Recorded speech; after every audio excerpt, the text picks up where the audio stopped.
Nyní se v krátkosti podíváme na menu tohoto monitoru. Přístup do menu je pomocí příslušného tlačítka. Pohyb v menu je řešen pomocí ostatních tlačítek, jejichž funkce jsou zobrazovány nad nimi. Máme zde 6 základních možností nastavení.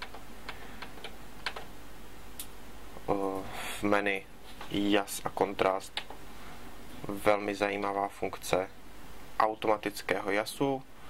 Podíváme se, jak funguje. Pokud zapneme, vidíme, že nám jas sjel na nižší úroveň. Když zde zhasnu osvětlení, jas nám sjede ještě níž. Když naopak čidlo okolního osvětlení osvítím, jas nám vystoupá na 100%. Toto osvětlení ovšem, tato regulace automatická ovšem nefunguje z pochopitelných důvodů v režimu sRGB, funguje pouze v přednastavených režimech. Nyní tuto funkci vypnu. Můžeme zde nastavit také kontrast, úroveň černé.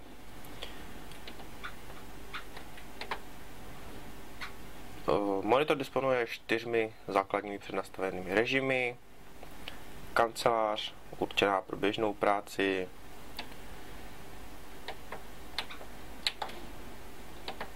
režim foto, kdy dojde k rozšíření gamutu a zvýšení ostrosti, režim video, který je velice podobný fotorežimu, ovšem ještě více rozšiřuje zobrazovaný gamut, a D-mod, kdy se aktivuje dynamický kontrast.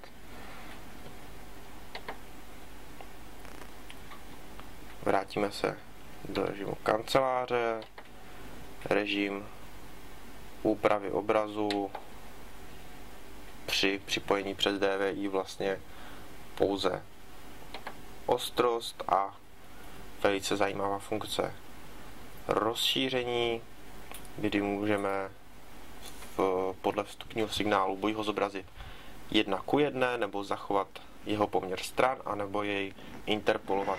Tato interpolace je velice vhodná například pokud si připojíme set-top box s HDMI výstupem, zvolíme si celou obrazovku a Full HD video se nám vlastně zobrazí na celém monitoru a monitor jej velice efektně interpoluje. Nastavení reproduktorů, my je máme stlumené, monitor má 2 integrované stereo reproduktory o výkonu 1 W a velmi zásadní menu nastavení barvy. Máme zde 3 přednastavené barevné teploty,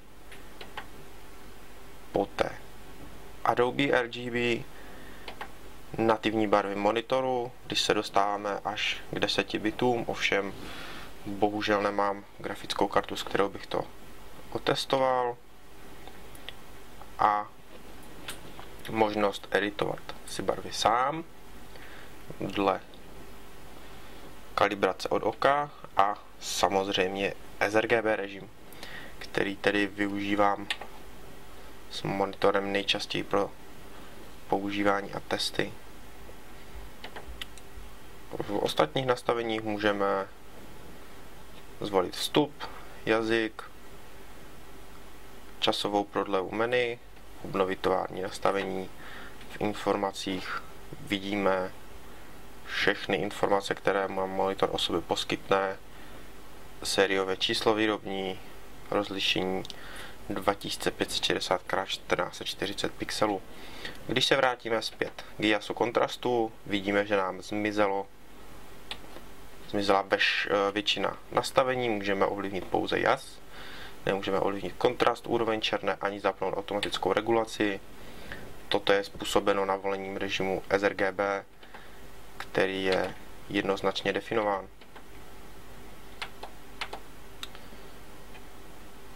Nyní se vrátíme do režimu 6500 Kelvinů, abychom si mohli vyzkoušet ostatní funkce monitoru.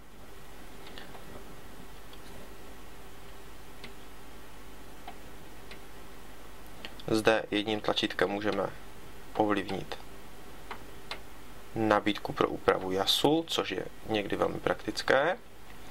A tlačítkem Eco aktivujeme režim ekonomické spotřeby, který nám nabízí Fujitsu. Změní se nám LED dioda na zelenou barvu a režim Eco můžeme vypnout. Opět pomocí signalizace se dozvíme, že jej máme vypnout.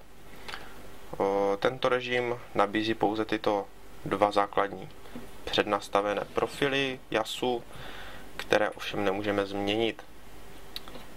Pokud se rozhodneme nyní jas ovlivnit, Eco režim tím deaktivujeme.